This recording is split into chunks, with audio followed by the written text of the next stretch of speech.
Қайырлы күн достар, бүгін сіздерге үй жағдайында керешки, яғни сухарики дайындап көрсететін боламын.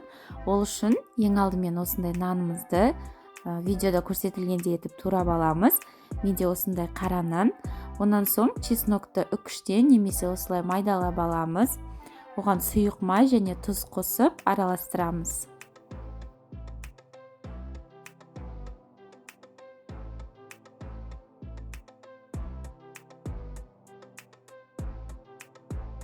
Видеода көрсетілгендей нанымызға жақсылап жағып, шамамен 10-15 минутқа қалдырамыз.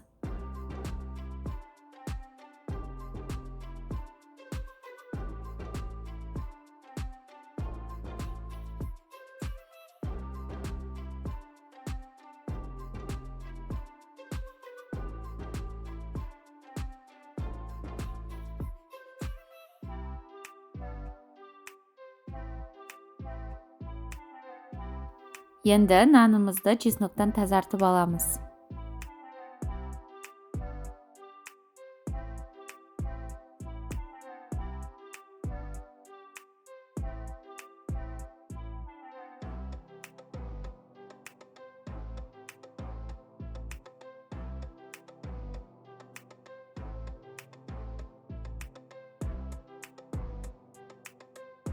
Нанды видеода көрсетілгендей турап, онан соң жан-жағына сұйық май жағып, пергамент қағазына орналастырып шығамыз.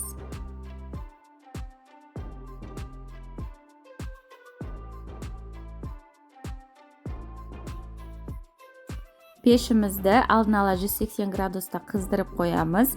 Бірінші бетін нанның 10 минуттай, онан соң екінші бетіне аударып, қайтадан екінші бетін 10 минуттай пісіріп аламыз. Міне біздің үй жағдайындағы керешкеміз дайын. Жасап көріңіздер, сіздерге ұнайтынына сенімдімін. Егер де сіздерге видео ұнаса, каналға тіркеліп, лайк басып, комментарий жазуды ұмытпаңыздар.